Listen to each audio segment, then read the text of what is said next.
आज हम मैम से जानेंगे कि होली साइंस में जो सारे सूत्र हैं इनका क्या मतलब है। कलयुग कहते हैं, कलयुग ऐसा है, कलयुग ऐसा है। ऐसा नहीं है, हम लोग द्वापर युग में रह रहे हैं। जीवन में भी दुखी और मरने का तो इतना डर होता है कि बस मत पूछिए। मौत का कितना डर है आदमी के।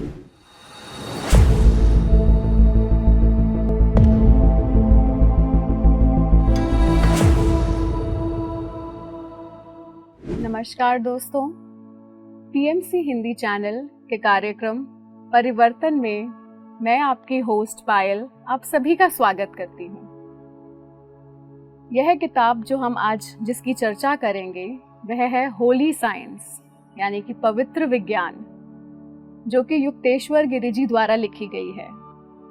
पिछले एपिसोड्स में हमने जाना होली साइंस क्या है, कब लिखी गई थी और इसको लिखने का उद्देश्य क्या था। तो आइए अब हम अपनी इसी श्रृंखला को आगे बढ़ाएं और अपने भीतर परिवर्तन लाएं। परिवर्तन दोस्तों भीतर से आता है। बाहर की स्थितियां और लोग आपके लिए बदलेंगे नहीं, हम यह अपेक्षा करते हैं, परंतु परिवर्तन जो रूपांतरण है असली वह हमारे भीतर से ही आता है। और यह कैसे आता है? ध्यान से, स्वाध्याय से और सज्जन सांगत्य से। अपनी इसी स्वाध्याय श्रृंखला को आगे बढ़ाएं आज। चलिए अपने होली साइंस के सफर में आगे बढ़ते हैं और मैं अपनी एक्सपर्ट मंजुला सक्सेना मैम का स्वागत करती हूँ। Welcome ma'am. धन्यवाद, नमस्कार। आज हम मैम से जानेंगे कि होली साइंस में पूरी किताब अगर आप देखें तो ये 4 भागों में विभाजित है। हम जानेंगे कि इसमें जो सारे सूत्र हैं इनका क्या मतलब है। हमने बहुत सूत्रों को जाना, शिव सूत्र, विष्णु सूत्र, बहुत से सूत्र हैं, परंतु होली साइंस किन सूत्रों के बारे में बात करती है, आइए आज मैम से जानते हैं विस्तार में। बहुत बहुत धन्यवाद पायल। पिछले जो 2 चर्चाएं हमने होली साइंस पर की थी उसमें हमने ये बताया था कि पुस्तक करीब 125 साल पहले लिखी गई थी। और जब युक्तेश्वर गिरि जी कुंभ के मेले में घूम रहे थे तो कहीं ना कहीं उनके मन में विचार आ रहा था कि वेस्टर्न कंट्रीज़ में जिस साइंटिफिक इन्वेंशन ने ह्यूमैनिटी को एक अच्छी ज़िंदगी दी है वो होना इंसानियत के लिए अच्छी बात है, बजाय इसके कि सब कुछ छोड़ करके साधु बन करके मेले में आकर के बैठ जाना। और बहुत से लोग हिंदुस्तान में भी पढ़े लिखे लोग हैं, वो यही सोचते हैं कि अमेरिका तो चांद पे पहुंच गया और हिंदुस्तान में लोग बैठे हुए अभी भी यहाँ पर गंगा के किनारे माला जप रहे हैं। आज भी करोड़ों लोग यह सोच रखते हैं। और उसी बीच में हमारे महाअवतार बाबा जी जो हजारों लाखों साल के युवा हैं और आज भी जीसस क्राइस्ट के साथ मिलकर के हमारी पूरी सृष्टि में, पूरी पृथ्वी में, हर ब्रह्मांड में वो सही लोगों को ढूंढते रहते हैं और जिसकी जैसी क्षमता है वो उसको अच्छे से जानते हैं, किसकी क्या ज़रूरत है उसके अनुसार वो उसको तरह तरह की विद्याएं दे करके मनुष्यों को उनका मार्गदर्शन करते रहते हैं। तो महाअवतार बाबा जी ने स्वामी युक्तेश्वर गिरि को चुना था कि इस तरह की कोई पुस्तक लिखी जाए जिससे ईस्ट एंड वेस्ट, भारत और अमेरिका दोनों देशों में जो जिज्ञासु लोग हैं, जो इस स्तर तक आ गए हैं कि जिनको आध्यात्मिक मार्गदर्शन मिलना चाहिए और जो आध्यात्मिक उन्नति के लिए तत्पर हैं, तैयार हैं, ये पुस्तक उन लोगों के लिए लिखी गई थी। तो काफ़ी समय तक उन्होंने होली बाइबल का अध्ययन किया और भारत के जितने दर्शन हैं, आध्यात्मिक पुस्तकें हैं, उनका भी अध्ययन किया। और महाअवतार बाबा जी की कृपा से उन्होंने संस्कृत में स्तोत्र भी रच दिए। क्योंकि देखिए हम लोग विज्ञान के विद्यार्थी रहे हैं। जब मैं पढ़ती थी तभी हम केमिस्ट्री की जब बात करते थे तो एक केमिस्ट्री होते हैं ऑर्गेनिक और दूसरी होते हैं इनऑर्गेनिक। जी मैम। इनऑर्गेनिक केमिस्ट्री की इक्वेशंस आप जानते हैं, लीनियर चलती हैं। और ऑर्गेनिक केमिस्ट्री जो है, जब केकुले ने सबसे पहले बेंजीन के स्ट्रक्चर के बारे में सोचा था तो हाइपोथेसिस को सोच रहा था कि 6 एटम कार्बन के और 6 एटम हाइड्रोजन के, तो इनका स्ट्रक्चर क्या होगा, किस तरह से ये अरेंज होते हैं नेचर में। तो उसको एक विज़न आया था।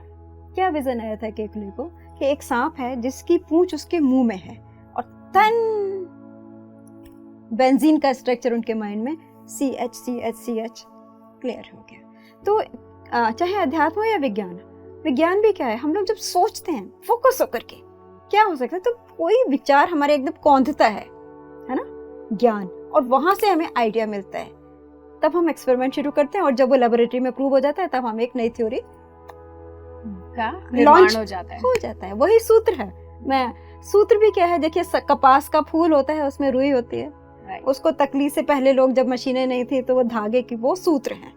और जब सूत्र बन गया तो उससे फिर देखिए कितनी तरह के लूम पर कपड़े बने, उससे क्या क्या बन जाता है। तो इस पुस्तक में भी देखिए कहाँ हमारे पास इतने सारे पुराण हैं, इतने बड़े बड़े वेद हैं, लेकिन ये कितनी छोटी सी किताब है, इसमें पूरा जो मनुष्य के अस्तित्व का ज्ञान और सृष्टि का ज्ञान नहीं, मैं कहूँगी विज्ञान, क्योंकि उपदेश नहीं है, ये एक प्योर साइंस है, होली साइंस है, वो सारा कुछ सूत्र के रूप में युक्तेश्वर गिरी ने महाअवतार बाबा जी के आदेश से हमको दिया हुआ है। तो इसमें जो 4 भाग हैं, पिछली बार हमने बात की थी कि सबसे बड़ी बात है जो हम लोग कलयुग कहते हैं, कलयुग ऐसा है, कलयुग ऐसा है, ऐसा नहीं है। हम लोग द्वापर युग में रह रहे हैं, और ये पूरी तरह से वैज्ञानिक जो उन्नति हमारी पिछले 500,000 साल में हुई है, उससे हम लोगों ने सिद्ध करके देख लिया कि कलयुग वो होता है जब ह्यूमन इंटेलेक्ट होती ही नहीं है, इंसान एनिमल लेवल पे जीता है, जिसे हम स्टोन एज भी कह सकते हैं, है ना। अभी भी आप भोपाल के पास जाइए, मैं गई हूँ, वहाँ गुफाएं हैं, तो वहाँ पर रॉक्स पर बना हुआ है, कहते हैं वहाँ भीम आके रहा था, और जो पेलियोलिथिक पीरियड के लोग थे, मनुष्य, वो उस पर जो लैंग्वेज भी थी वो पिक्टोरियल लैंग्वेज बनाया करते थे। तो वो था जब किताबें नहीं थी, ज्ञान नहीं था, इंसान शायद एक शिकारी की तरह या जानवर की तरह गुफाओं में रहते होंगे। वो कलयुग था जिस दिन इंसान ने फायर ढूंढ ली, पत्थर रगड़ा, है ना, बीज ढूंढ लिया, एग्रीकल्चर ढूंढ लिया, फिर धीरे धीरे इन्वेंशन होते गए, वहां से हमारा एवोल्यूशन शुरू हो गया। एक फैमिली में भी मैं बताऊं, अगर आपके 10 लोग हैं, या जैसे आपका पिरामिड का स्थान है, 10 में से 10 के लोग आपके शाकाहारी हैं, ध्यानी हैं, तो वो सत्युग है। क्यों? क्योंकि सबकी चेतना सात्विक हो चुकी है, बॉडी कॉन्शियसनेस के आगे आप स्पिरिचुअल अवेयरनेस को जी रहे हैं। एक जगह है जहाँ पर सारे अपराधी बैठे हैं, कैदी बैठे हैं, जो गालियां देते हैं, लड़ाई झगड़ा करते हैं छोटी छोटी बातों पर, उनकी बुद्धि बिल्कुल स्थूल है, तो वो कलयुग है।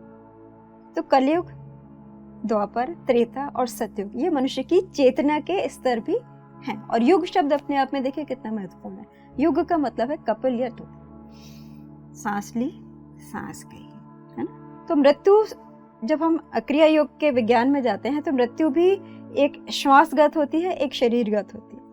इस दृष्टि से देखें तो हर क्षण हम सांस जब ले रहे हैं तो प्राण वायु से हम इस पूरे शरीर को सींच रहे हैं, जी चेतना दे रहे हैं, और जब हम अपान निकालते हैं तो हम वो एक श्वासगत मृत्यु की क्षणिक अनुभूति कर लेते हैं। तो जब हम सूत्रों को समझ लेते हैं, देखिए ना, तो फिर जिंदगी बड़ी मजेदार हो जाती है। फिर आपको किसी गुरु की भी उतनी आवश्यकता नहीं पड़ती, क्योंकि आप प्रकृति के हर चीज को खुद एक्सप्लोर करेंगे, आपका दिमाग एक्टिवेट हो गया, आपके न्यूरॉन्स एक्टिवेट हो गए, है ना। तो इसी तरह से जब हम आज द्वापर युग की बात इसलिए कर रहे हैं क्योंकि साइंस, देखिए आर्टिफिशियल इंटेलिजेंस कहाँ से कहाँ पहुंच गया। बिल्कुल, अब तो मैम सब डिजिटल ही हो गया, सब कुछ डिजिटल हो गया है ना। लोग मून पर जा रहे हैं, एलोन मस्क तो मून पर, मार्स पे शायद कॉलोनी बनाने की भी बात कर रहे हैं। तो बड़ी तेजी से हमारा जो ग्रह है वो 5 डायमेंशन की ओर अपग्रेड हो रहा है। हमारा डीएनए भी इवन अपग्रेड हो गया है। कुछ लोगों ने जो एक्सपेरिमेंट्स किए हैं, मैं आगे चल करके उसका जिक्र करूंगी।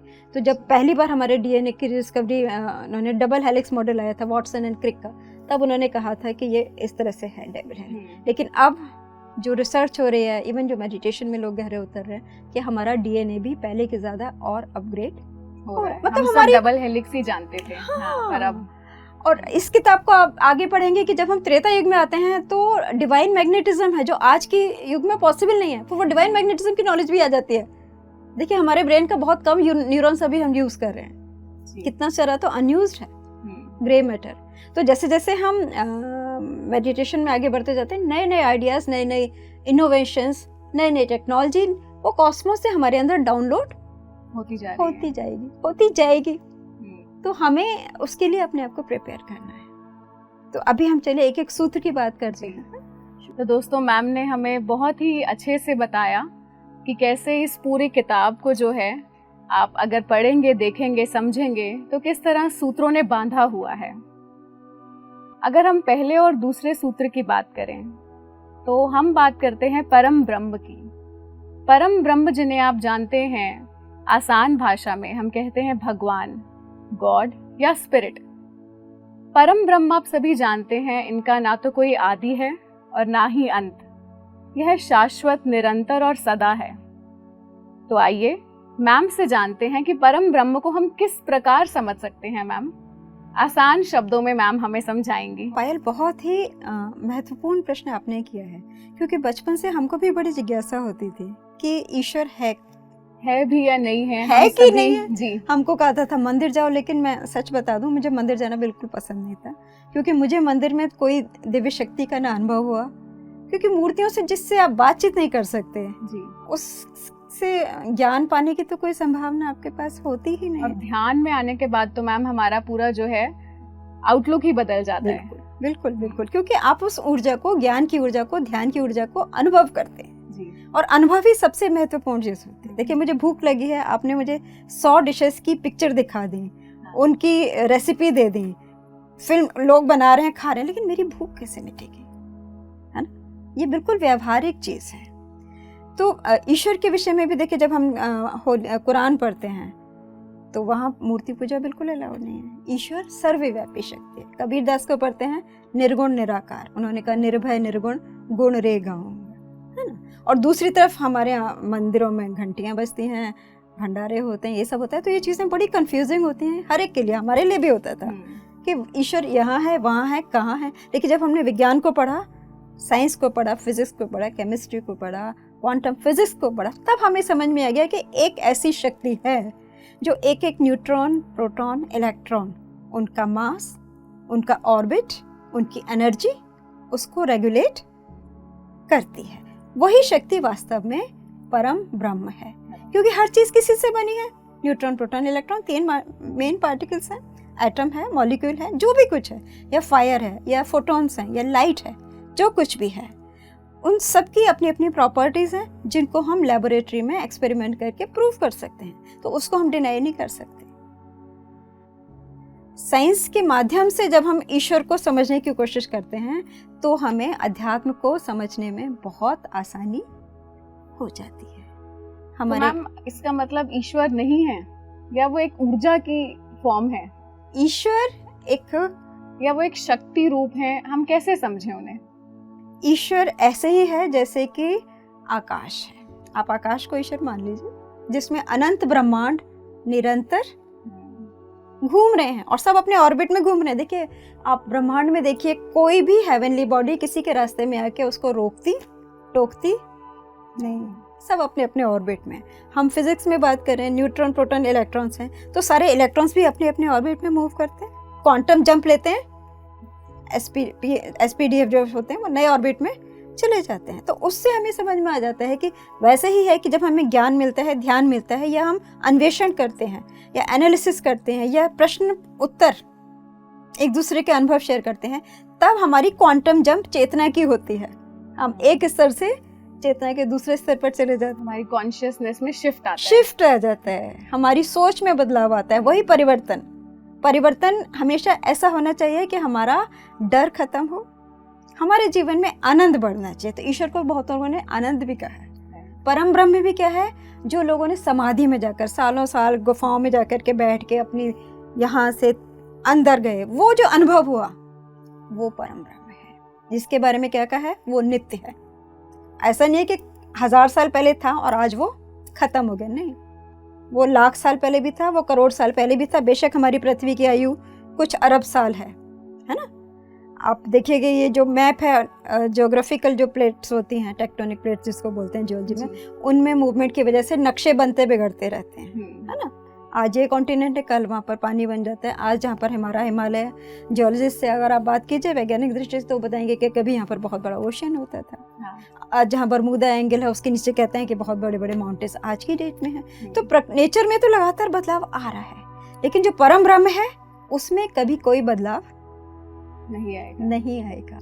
2 तत्व हैं। देखिए, अपनी जिंदगी को लीजिए, आपकी जो भी उम्र है, बचपन की यादें हैं ना, मेडिटेशन करेंगे तो पिछले जन्म भी दिख जाएंगे जी, है ना? तो कुछ एलिमेंट है जो कभी नहीं बदला, वही परम ब्रह्म है। हम सब उसका अंश हैं, उसकी अभिव्यक्ति हैं। वही डिवाइन स्पार्क जो मुझ में है, वही आप में है, वो सब में है। हम सब उसी का जो है, क्या कह सकते हैं, छोटा सा स्पार्क है। स्पार्क है, स्फुलिंग, जैसे बहुत बड़ी भट्टी है, उसमें से वो निकलते रहते हैं, चिंगारियां निकलती हैं। तो बस हम लोग भी वैसे ही हैं, और उसमें मॉलिक्यूल जब जुड़ गए तो एक अस्तित्व बन गया। अब इस किताब को जब हम पढ़ेंगे कि कैसे मिनरल किंगडम आई, है ना, स्टार्स कैसे क्रिएट किए, एक ही परम तत्व से पहले स्टार्स, गैलेक्सीज आती हैं, फिर मिनरल किंगडम आती है, फिर प्लांट किंगडम आती है, फिर एनिमल किंगडम आती है, फिर ह्यूमंस आ जाते हैं। फिर ह्यूमंस जब स्पिरिचुअली ग्रो करते हैं तो वो फिर डिवाइन बीइंग, एंजल्स बन जाते हैं, स्पिरिट बन जाते हैं। और फिर पॉसिबिलिटी है कि आप भी परम ब्रह्म बन जाएंगे, बिकॉज परिवर्तन नेचर में कॉन्टिन्यूसली, कि हम हैं तो उन्हीं का अंश। यही चीज है, जब आप होली साइंस को समझ लेते हैं तो जिंदगी इतनी ब्लिसफुल हो जाती है ना, फिर आपके डर खत्म हो जाते हैं। आप चाहे हिंदुस्तान में हो, चाहे पाकिस्तान में हो, चाहे बांग्लादेश में हो, चाहे अफ्रीका में हो, चाहे आप शिप में हो, चाहे आप स्पेस में हो, you feel relaxed, comfortable, you feel blissful, आनंदमय जीवन। आपको वो परम आनंद की अनुभूति शुरू हो जाती है। यही होली साइंस है। सिर्फ साइंस से वो अनुभूति नहीं आएगी, होली साइंस से आपको वो अनुभव होगा, पवित्र विज्ञान से। हाँ, कि आप हर हाल में, जिसको आदि शंकराचार्य जी ने बड़े अच्छे, मुझे बहुत अच्छा लगता है वो कहना कि योग रतो वा भोग रतो वा संग रतो वा संग वीना यस्मिन ब्रह्मणि रमते चित्तम नंदति नंदति नंदते। कि एक बार जो अपने अंदर ईश्वर के प्रकाश को अनुभव कर लेता है ध्यान की माया, ध्यान के अभ्यास से, तो वो चाहे भीड़ में हो, चाहे अकेला हो, चाहे वो इंद्रियों के प्लेजर्स में खा रहा है, पी रहा है, सो रहा है, जुआ खेल रहा है, शराब पी रहा है, कुछ भी कर रहा है ना। हो सकता है कंपनी देने के लिए कभी आपको करना पड़े कुछ भी, लेकिन उसके अंदर जो है पाप का स्पर्श या अज्ञान जो है कभी भी नहीं, उसको हर जगह आनंद की अनुभूति हो जाती है। अभेदानंद इसको बोला है हमारे ऋषियों ने। पाप पुण्य वाला कंसेप्ट खत्म हो जाता है, ड्युअलिटी कंसेप्ट खत्म हो जाता है जब आप परम ब्रह्म की चेतना के संग अपने आप को जुड़ जाते हैं। जब तक ईगो कॉन्शियसनेस है तब तक आप किसी ना किसी दूसरों को नीचा देखने, क्योंकि ईगो में तो मैं होता है ना, मैं जो मैंने सोचा, जो मेरे को सिखाया गया वो सही है, दूसरा गलत है, जजमेंट आ जाता है।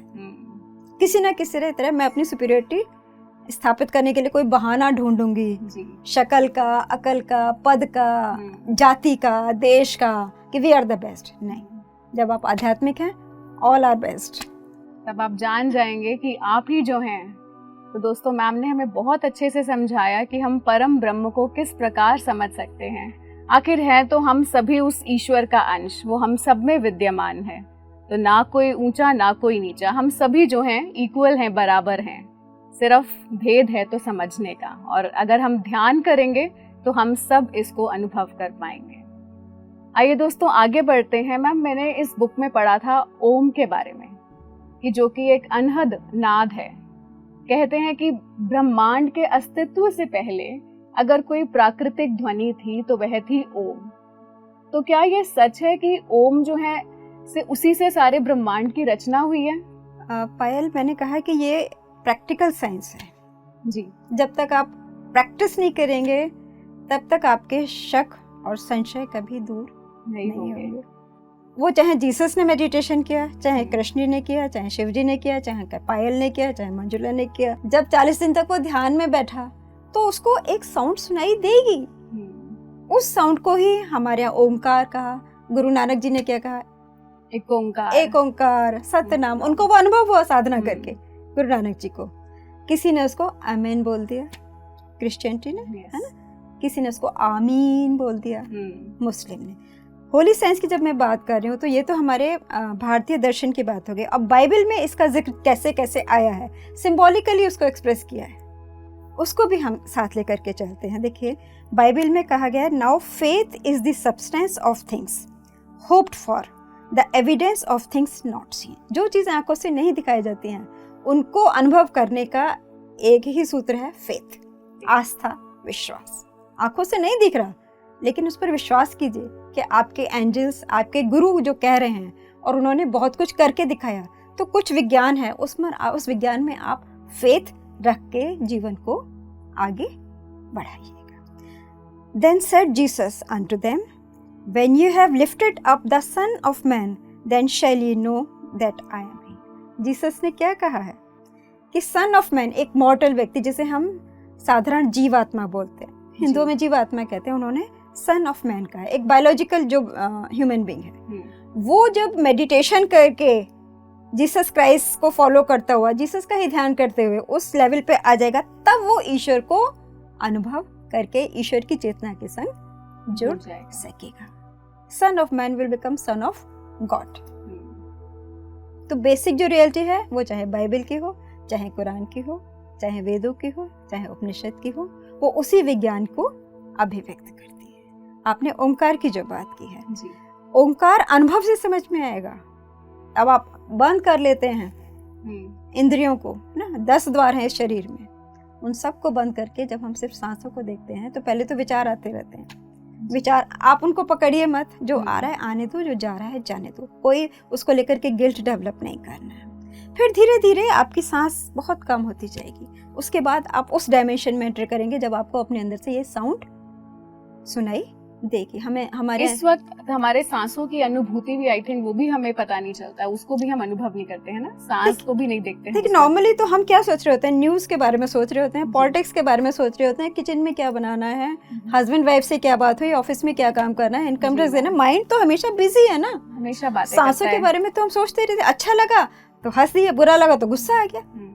सांसों पर जब हम फोकस करते हैं तो हमारी डायमेंशन, एक डायमेंशन से दूसरे डायमेंशन में हमारी जर्नी शुरू होती है। सांसों के बाद विचार आएंगे, विचार धीरे धीरे हटते जाएंगे, तब आपको अंदर का प्रकाश, शून्य स्थिति जिसे हम कहते हैं, शून्य में ठीक है विचार खत्म हो जाते हैं, लेकिन और उसके आगे जाइएगा ना तो फिर आपको आत्मा का प्रकाश दिखेगा, और आत्मा की जो आवाज है, एक आवाज सुनाई देगी जो कण कण में सृष्टि के आपको गूंजती नजर आएगी, वो ओंकार है। उसी को प्रणव कहा है।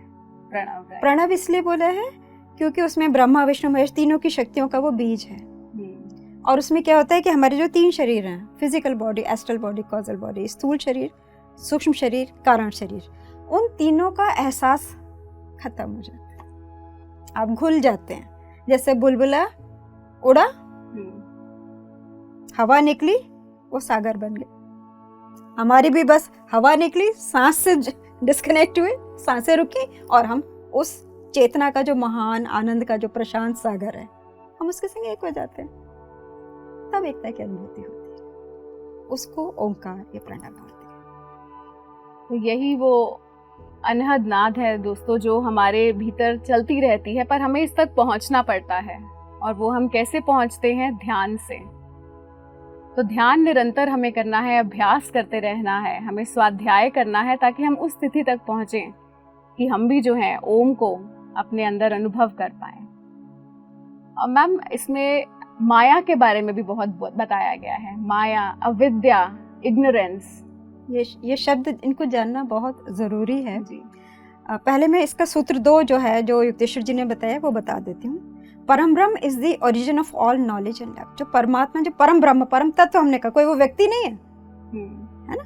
वो जो ऊर्जा है विश्वव्यापी, जिसमें से सारे ब्रह्मांड निरंतर बन रहे हैं, और कितने ब्रह्मांड निरंतर मिट भी रहे हैं, है ना। उस परम ब्रह्म जो में क्या है, वो सभी तरह की शक्ति और आनंद का सागर या ओरिजिन है। जितनी भी शक्तियां हैं, कितनी शक्तियां देखिए ना, भाव की शक्ति है, विचार की शक्ति है, भोजन की शक्ति है, अन्न की शक्ति है, कितनी सारी की शक्तियां हैं। जितनी भी शक्तियां और आनंद है, आनंद भी हमारे जीवन में कितने तरह के होते हैं, नाचने का, गाने का, लड़ने का भी आनंद होता है, रोने का भी आनंद होता है, दोस्ती का भी आनंद होता है। तो जितने भी प्रकार के आनंद हैं और शक्तियां हैं, वो उस परम ब्रह्म में से ही प्रकट होती हैं। ये अनुभव से समझ में आने वाली बात है।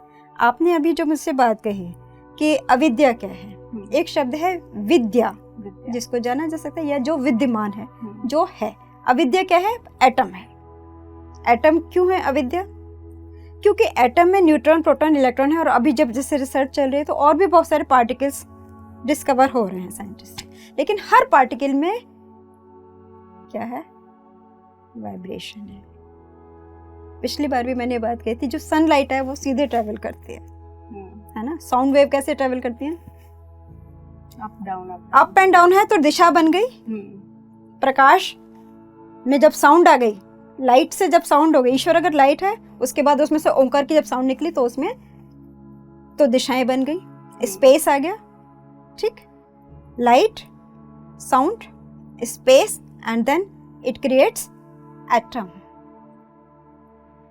एटम जुड़ के क्या बनाते हैं? मॉलिक्यूल्स। मॉलिक्यूल्स मिलकर के क्या बनाते हैं? कंपाउंड्स। वो सब्सटेंस। और उसमें भी आप देखिए किसी भी चाहे पत्थर हो चाहे मनुष्य, हर एक चीज में क्या है? वाइब्रेशन। इसीलिए उसको अविद्या या माया कहा है योगेश्वर गिरी ने, क्योंकि ये लगातार मोशन में है, स्टेशनरी नहीं है। जबकि मैंने आपको देखिए बताया, हमें अपनी बचपन की भी याद आती है। जब मेडिटेशन किया तो 10,000 जन्म भी दिख गए, 100 जन्म भी दिख गए।